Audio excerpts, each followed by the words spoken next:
날마다 하나님 말씀 가까이 하는 성도님들에게 하나님의 은혜가 함께하길 원합니다.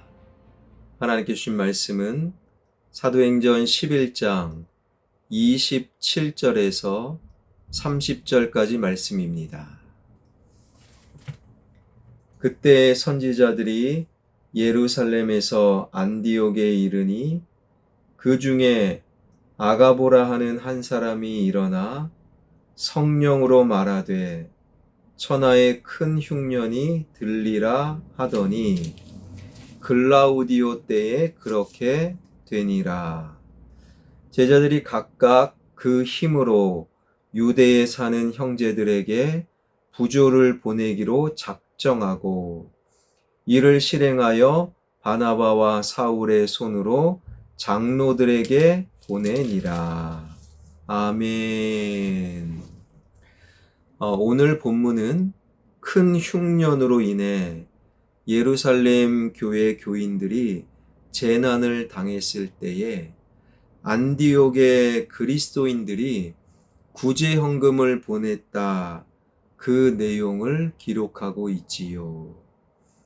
이 길지 않는 본문 속에서 우리가 두 가지 사실에 주목을 하게 되는데요. 첫 번째는 오늘 본문 27절, 28절입니다. 그때의 선지자들이 예루살렘에서 안디옥에 이르니 그 중에 아가보라 하는 한 사람이 일어나 성령으로 말하되 천하의 큰 흉년이 들리라 하더니 글라우디오 때에 그렇게 되니라. 예루살렘에서 선지자들이 안디옥 교회에 오게 되었는데 그 중에 아가보라는 사람이 있었고 그가 성령에 충만하여 예언을 했는데 바로 대흉년이 있을 것을 예언을 했고 실제로 그 예언대로 글라우디오 황제 때 대흉년이 이스라엘 땅을 덮치게 되었다라는 사실이지요. 아가보는 그만큼 주님의 뜻을 전하는 자, 전했던 주님의 뜻대로 이루어지는 아가보가 말했다면 그대로 됩니다. 이러한 생각을 하게끔 만드는 선지자가 아가보였다라는 거예요. 아가보에 대한 이야기는 사도행전을 훌쩍 뛰어넘어 사도행전 21장에도 또다시 등장하는데 사도행전 21장 두 번째 아가보가 등장할 때 상황은 어떤 상황이었는가? 사도 바울이 된 바울이 세 차례의 선교여행을 마치고 이제 내가 로마로 간다. 내가 죽을 곳은 순교할 곳은 로마임을 깨닫게 되고 로마로 가기 전 예루살렘에 잠시 머물러 매듭질 것을 매듭짓는다. 로마로 가기 전 예루살렘에 가기로 작정을 한 때에 바로 그곳 사도 바울이 머물러 있던 가이사랴에 또다시 아가보가 찾아옵니다. 아가보가 말했다면 그대로 됩니다. 그런데 그 바울에게 그리고 그 주변 바울을 쫓는 일행들에게 아가보가 또다시 예언하기를 바울이 예루살렘에 가면 잡힙니다. 결박당합니다. 이러한 예언을 하게 되는 거예요. 그러자 글라우디오 황제 때 대흉년을 알아맞춘 아가보의 예언을 듣고 사도 바울 일행들은 바울에게 절대로 예루살렘에 가지 마십시오. 바울의 길을 막아서게 되지요. 이러한 일행들에게 바울은 이런 말을 합니다. 사도행전 21장 13절에 보니 여러분이 어찌하여 울어 내 마음을 상하게 하느냐? 나는 주 예수의 이름을 위하여 결박당할 뿐 아니라 예루살렘에서 죽을 것도 각오하였느니라. 아가보의 예언을 따라서 사도 바울의 길을 가로막은 그들.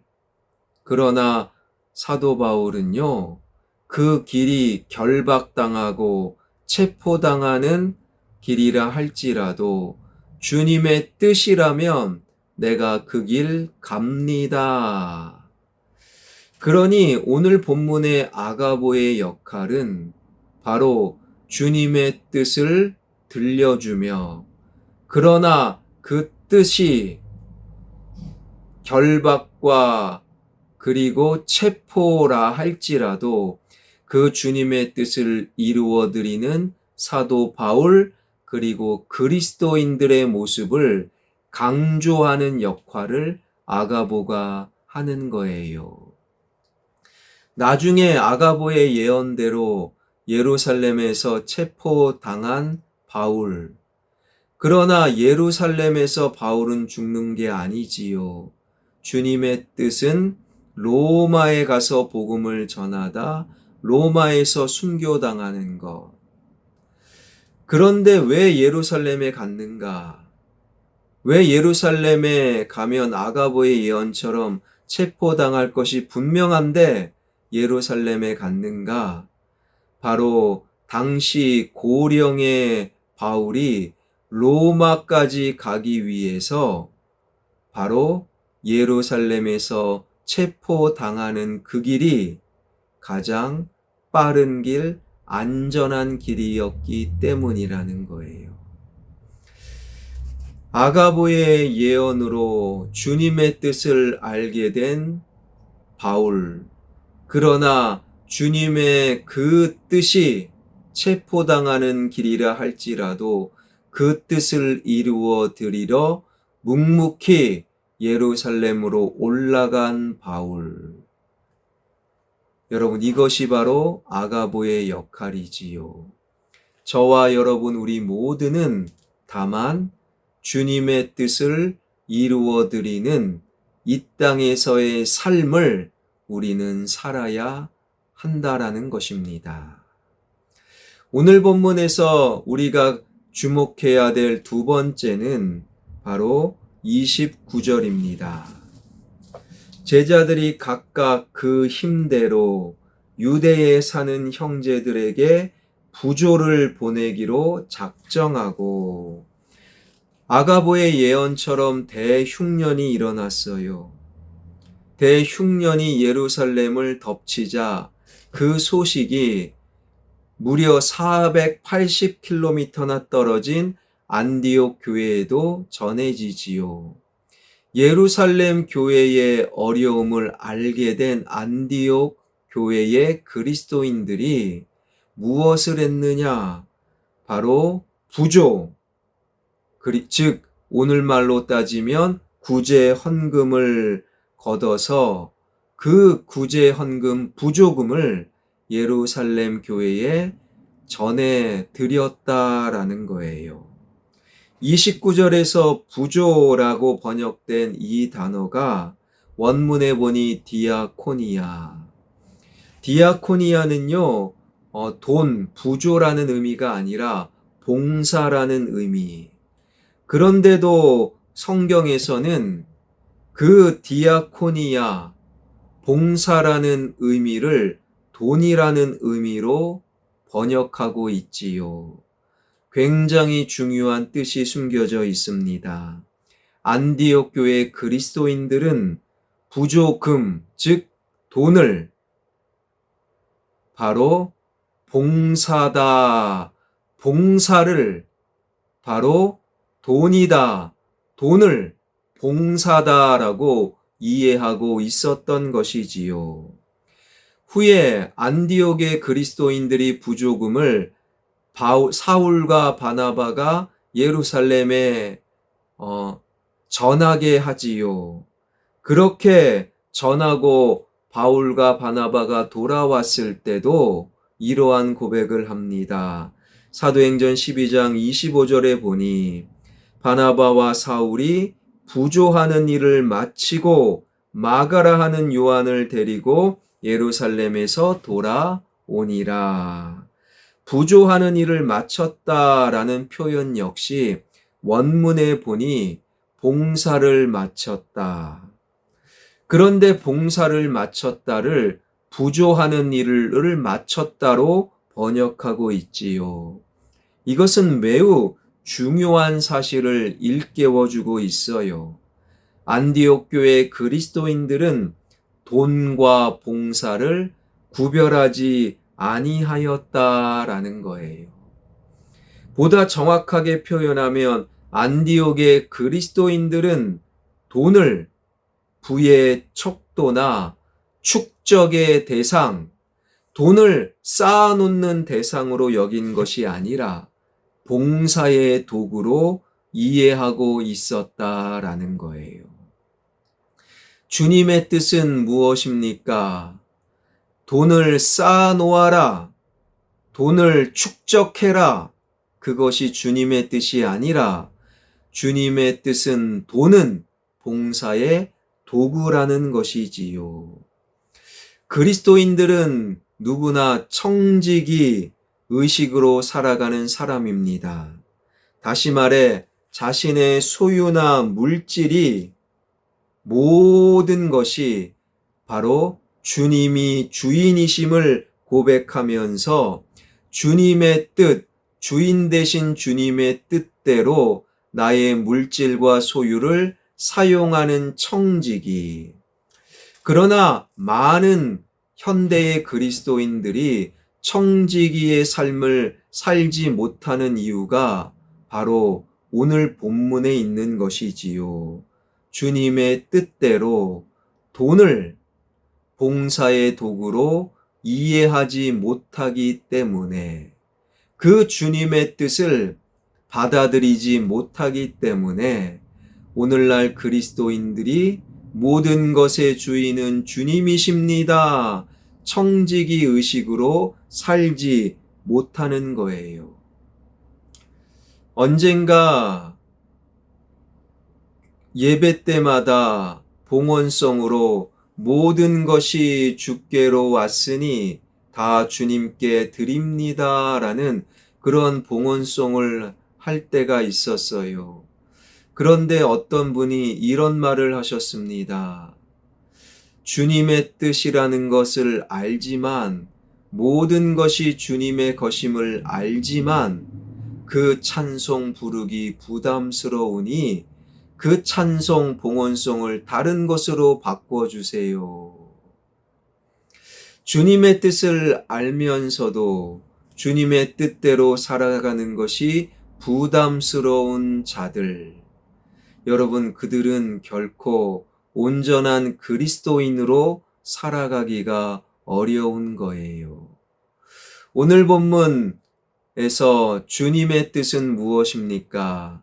돈은 봉사의 도구예요. 쌓아놓고 축적하는 대상이 아니라 봉사의 도구, 이것이 주님의 뜻이지요. 돈에 대한 주님의 뜻을 알았어요. 이제는 그 뜻을 향해 우리가 살 것인가 말 것인가, 이것은 바로 당신의 결정에 있다라는 거예요. 주님의 뜻을 알고 그 뜻을 향해 사는 자, 그들을 가리켜 그리스도인이라고 부르는 것이지요. 아가보를 통해 예루살렘에 올라가면 결박당합니다. 주님의 뜻을 알고서도 수많은 사람이 가지 마십시오 만류하는데도 주님의 뜻을 향해 예루살렘에 올라간 사도 바울. 돈이라는 것은 축적의 대상이 아니라 바로 봉사의 도구, 돈은 하나님께서 나에게 맡겨주심으로 내가 과연 어떻게 사용했느냐, 이것이 중요한 것이지요. 물질에 대한, 돈에 대한, 소유에 대한 주님의 뜻을 알았지요.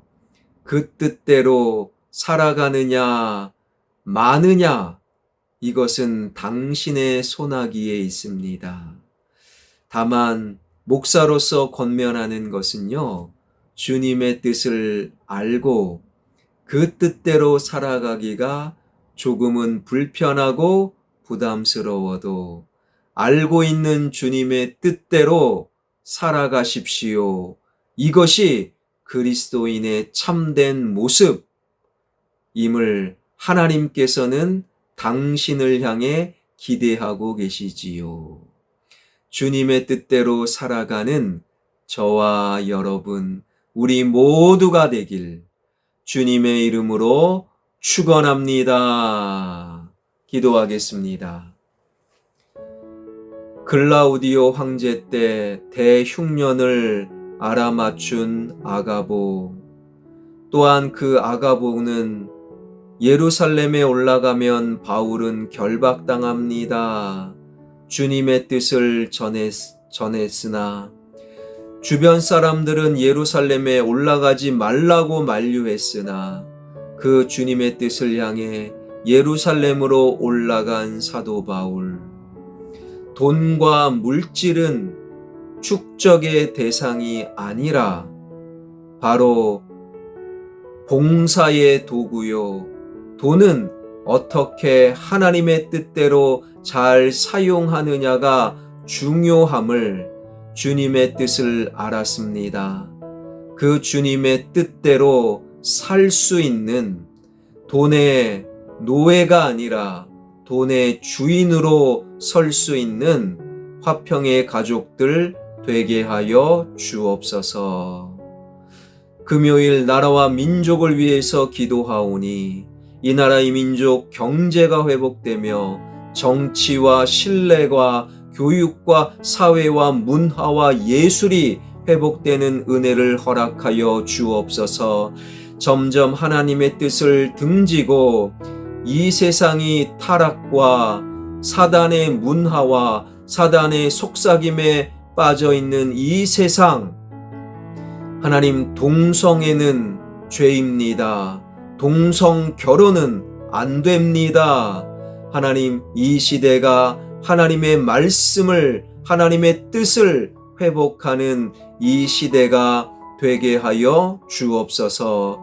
한국 교회가 주님의 뜻대로 일어서게 하여 주시고 온 세상이 지진과 기근과 전쟁의 모습을 통하여 주님 재림하시는 그날이 멀지 않았음을 내 영혼이 깨어 고백하게 하여 주시고 선교사님들 사역 위에 성령 하나님 기름 부어 주실 줄 믿사옵고 예수 그리스도의 이름으로 기도하옵나이다.